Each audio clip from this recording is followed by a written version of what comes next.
welcome to the show, which for many marks the end of one week and the beginning of a migraine.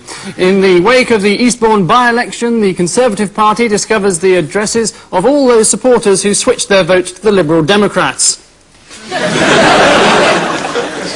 As the Labour Party gather to discuss their bad showing, Neil Kinnock's image makers persuade him to try out a new look.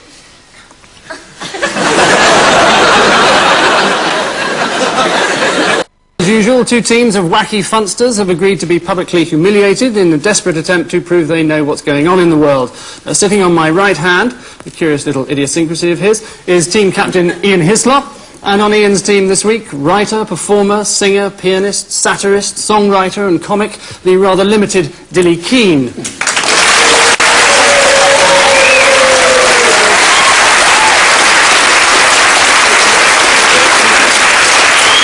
And on my left, the cheerful, happy-go-lucky expression of Paul Merton. And with Paul, a man who over the years has worked for The Observer, The Guardian, The Washington Post and even the BBC. He'll sink to any depths. Simon Hoggart.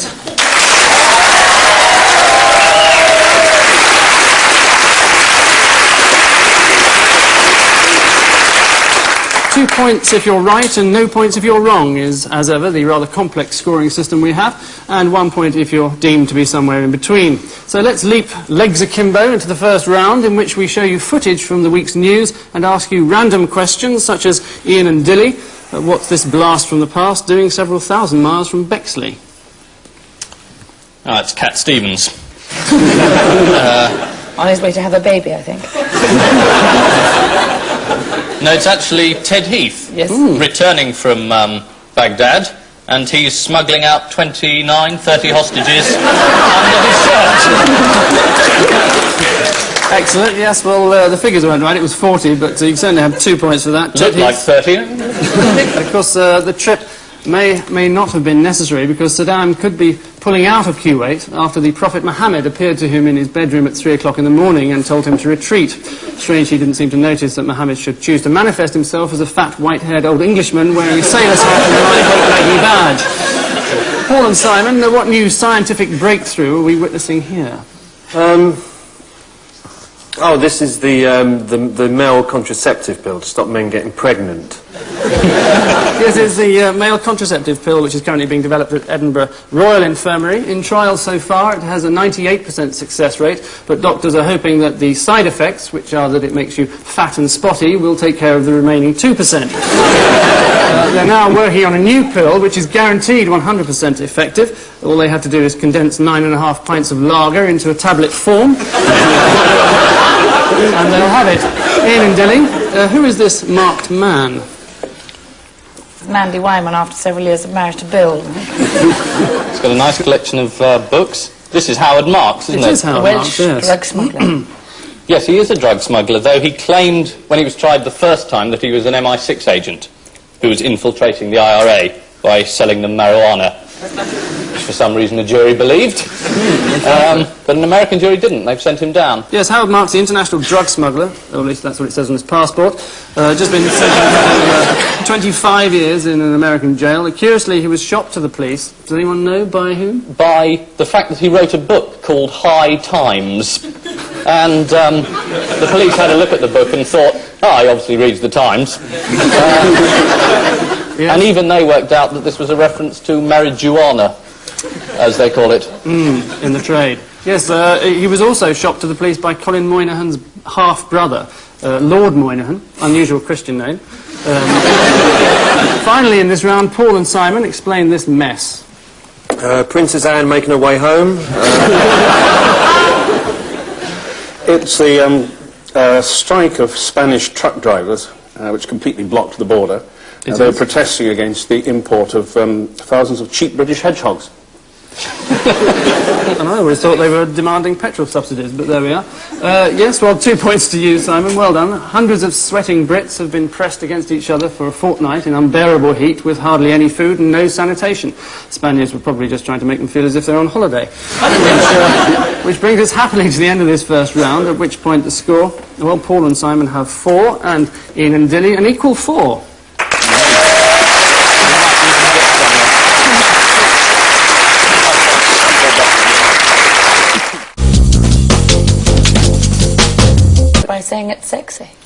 Well, yes. I think that is right, isn't it? It is right. Can She's you add to that? responsible. Yeah, she's responsible for the recent win in Eastbourne. I'm saying that she fancied Paddy Ashdown rotten. No, that's not true. No, it can't be true. I can't believe that. It's actually a 60-second public service video that she's recorded, wearing only an American flag in her underwear. Sounds a bit overdressed for her. The idea is to encourage, yes, young people to vote with her slogan, "Voting is sexy."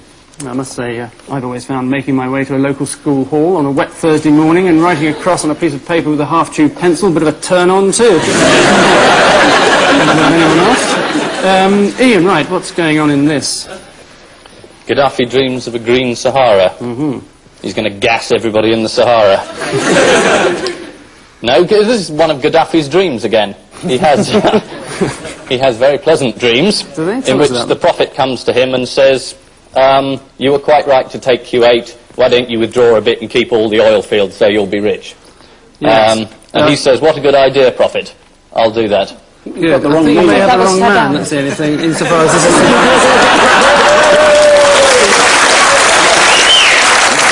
A classic. Could I just apologise to Colonel Gaddafi for the appalling suggestion that he would gas anyone, that he dreams of the Prophet, and that he's a barking Arab lunatic. Which he isn't. I should have referred to Saddam Hussein. I'm afraid I've got no idea what this is about at all. As is horribly apparent. Yes, it's Colonel Gaddafi, I'll tell you, who plans to make the Sahara green by planting 40,000 palm trees. Now, unfortunately, because the Sahara is a desert, he's noticed that, they have to be made of plastic. Rather a cruel joke to play on anyone stranded in the desert, crawling towards an oasis. Looks luscious and mouth-watering from a distance, but when you get up close, it's all plastic. Bit like Brigitte Nielsen, really. And the score, astonishingly now, stands at, well, Paul's team have 9, and, well, Ian's team are dragging lamentably behind with 7.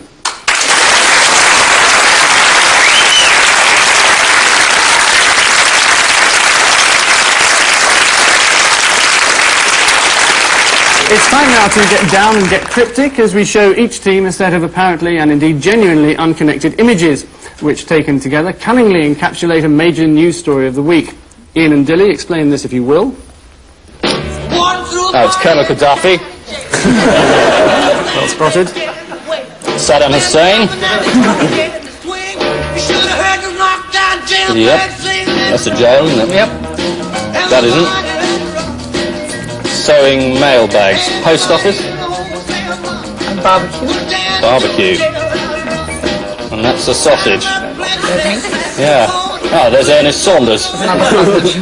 Good, well you've managed to identify what's going on in the film. Now what's the story?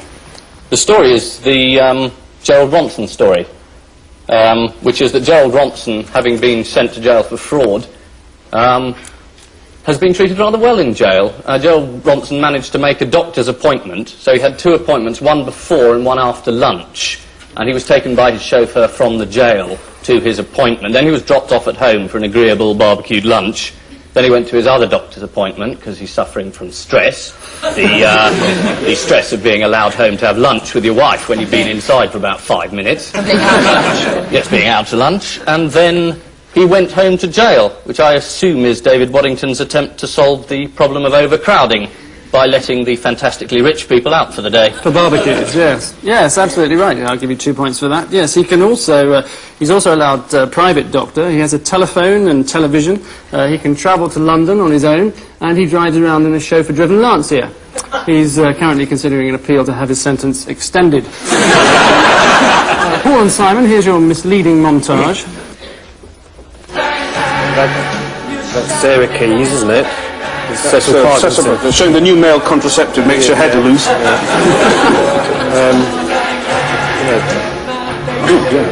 Oh, cow, I can't believe that's a reference to our Prime Minister. Saddam Hussein again. This is the... Sarah Keys has complained to her solicitor because Sir John Jr. said he had lunch with Cecil Parkinson, and Cecil Parkinson claimed that 2 Swiss men had approached him to take a contract out on Sarah Keys, and she was a bit worried because Cecil's not known for shooting blanks. Yes, it is Cecil Parkinson, Sarah Keys again. She just won't lie down, will she? Well, not anymore, anyway. Anyway, let's just check on the score again. And Ian and Dillie have 8, and Paul and Simon are forging ahead with 11.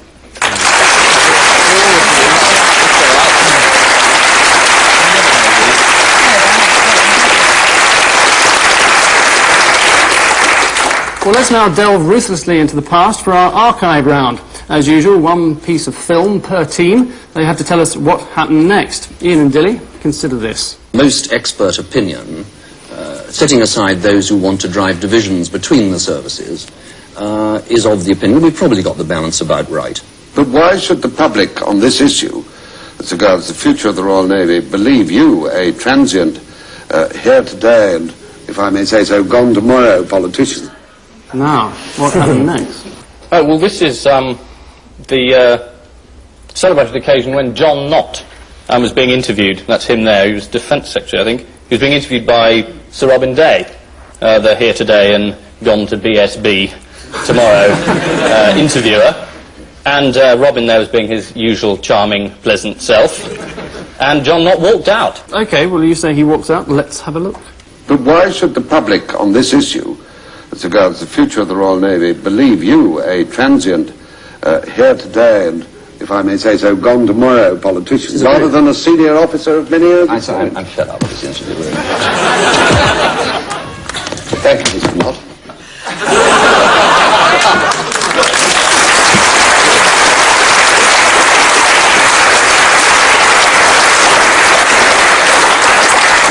Paul and Simon, a similar feeling of déjà vu for you.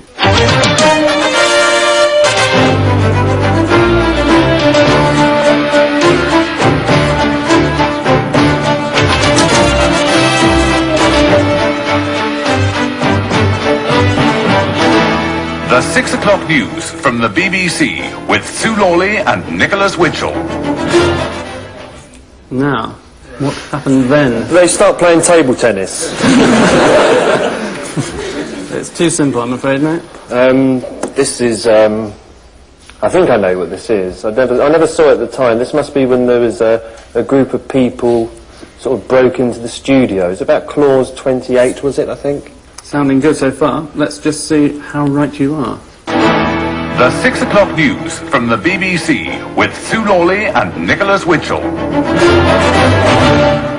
Good evening. The headlines at 6 o'clock. In the House of Lords, a vote is taking place now on a challenge to the poll tax.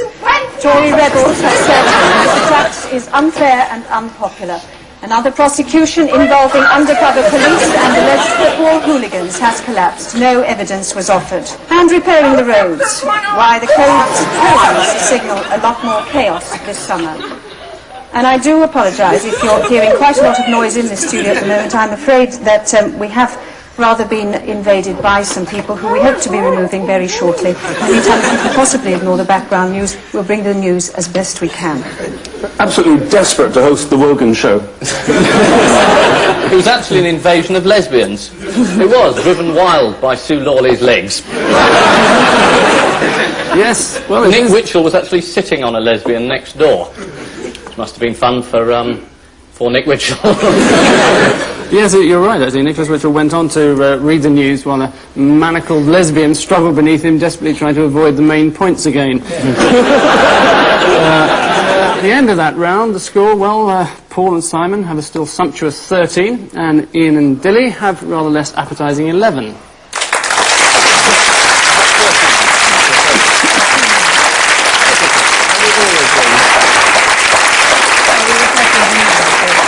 And so we chug wearily on to our odd one out round. 4 famous faces each. One doesn't fit, but which one?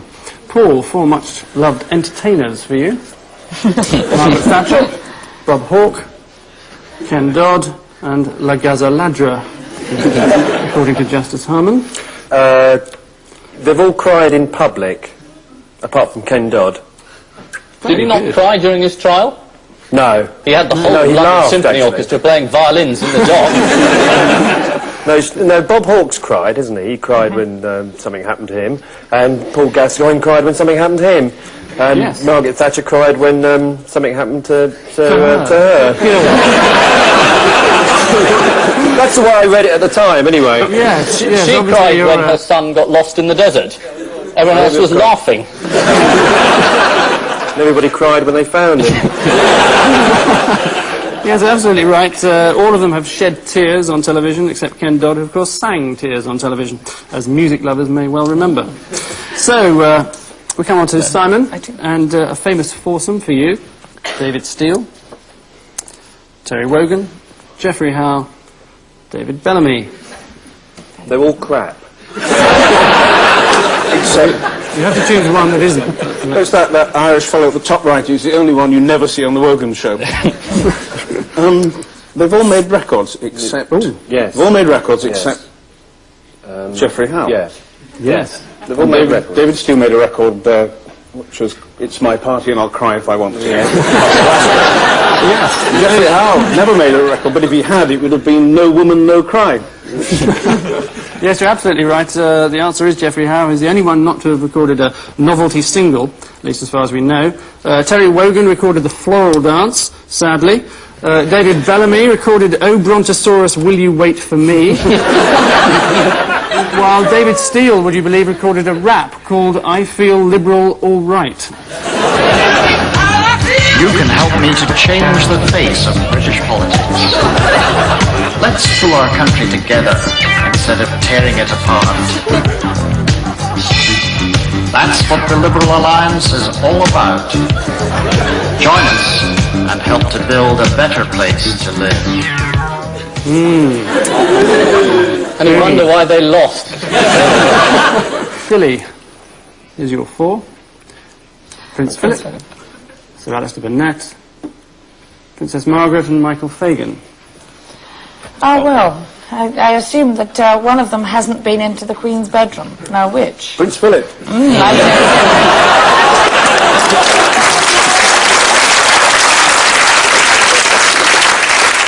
That's very unfair. I knew it was somebody with a title. I think it has to be Sir Alistair. Yes, it is Sir Alistair Burnett, yes, who's the only one not to have shared the Queen's bed, doubtless much to his chagrin. So, finally, in this... Apologies, coming on. Since when has Princess Margaret and the Queen gone to bed together? Well, I missed this story. I'm sure it would have made the news. At some stage during her childhood, Princess Margaret will probably have shared a bed. Well, you with the assume a Queen. great deal, is all I can say.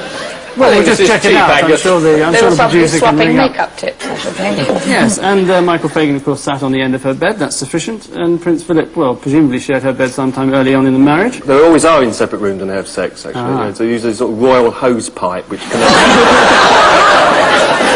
It's true. Doesn't bear Neckbury thinking takes it about. down the corridor, I About think. as true as Angus's lesbian rumour about the Queen and her sister. Honestly. Honest I guy. think I get into trouble for stuff. God. Finally, in this round, Ian, a dubious selection for you. Rupert Murdoch, Oh, yes. Alvin Stardust, your friend, and John Selwyn Gummer. Well, they're all quite thin, except the one on the left, who's really fat. That's just sort of verbal abuse, really, isn't it? It is. They all run newspapers, except the one on the left, the fat one. You're sounding almost biased now, Ian.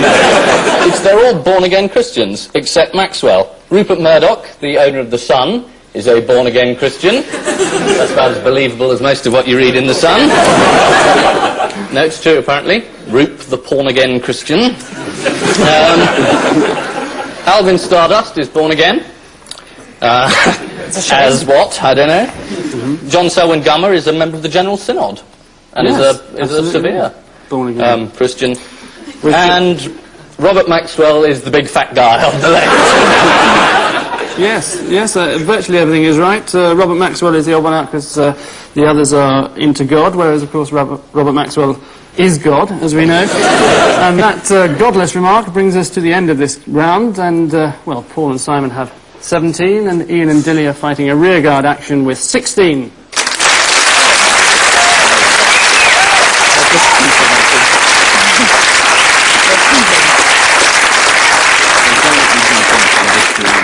So, as if by magic, we seem to have reached the last round, which is, of course, our missing words round. Each team gets a set of headlines and has to call out the missing word or find a better alternative. As usual, we lead off with the team currently languishing in second place in a vain attempt to give the game some sort of competitive edge at this late stage. So, Ian and Dillie, to your starting blocks, please. What found in supermarket salmon? Lord Lucan. Is not correct. Salmon. That'd be a bit of a shock, wouldn't it? No, that's not right either. Poison. Curry. Botulism? Yes, absolutely. Poison. Nerve poison is the actual answer. Put there by Gaddafi. Or Hussein, or one of those people. Who says satire's dead? Just not very well, that's all. Next, live daytime TV, more boring than a dead what? Jeffrey Howe? I don't know. Parrot. No, sheep? you think so? Not as such. No, salmon is the answer. Salmon. Salmon. Next, Ken and Maggie's wobbly what? Joel. Friendship? I don't know. And I'll Keane get and Maggie's wobbly hairstyles. No, it's not salmon either. Ted Heath. I'm going to have to tell you it's weekend is the answer. And Is this finally, another one of your appalling rumours? some of my best friends were what, says Fergie? Thin. Human?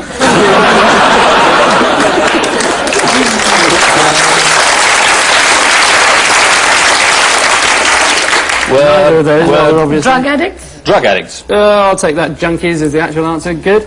So, Paul and Simon, your turn, starting with a robbery story. Gunman wore what? Boxing gloves. No.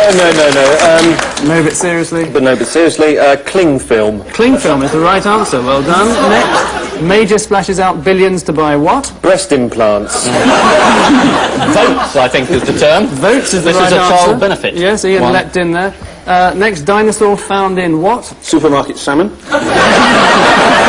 Lord Denning's underpants. You're guessing here.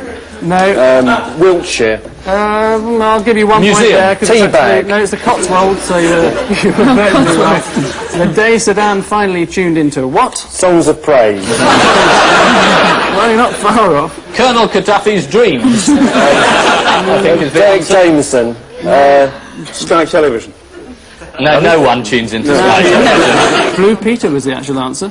And after all that, let's check on the final tally, and I can tell you that this week's sad acts are Paul and Simon with 20, and this week's joyful winners are Ian and Dillie with 22. How did we lose?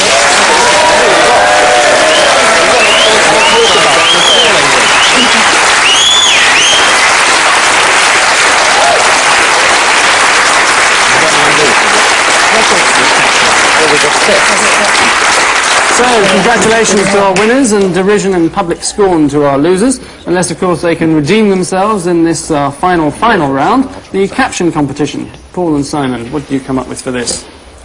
Fergie, I preferred it when you used Imac.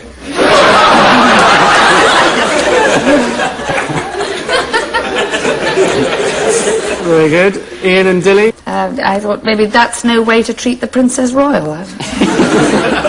I think it's a member of the public saying, "Good evening, officer, do you have the time?"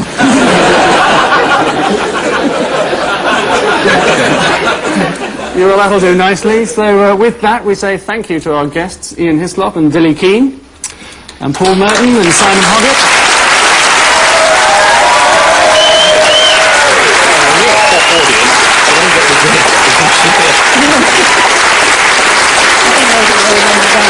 Let me leave you with news that Cher has been forced to abandon her British tour after her costumes were attacked by giant moths. And Mrs. Thatcher, in place of the traditional gold watch, unveils her own personal leaving present to Nigel Lawson.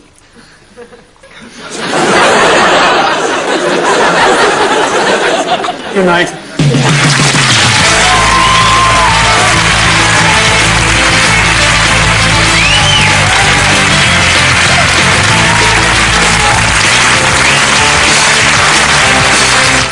Ken Livingstone, again, takes up the challenge in tomorrow night's show at the same time, 11. In a moment, a 16-year-old case is closed in Forensic Files.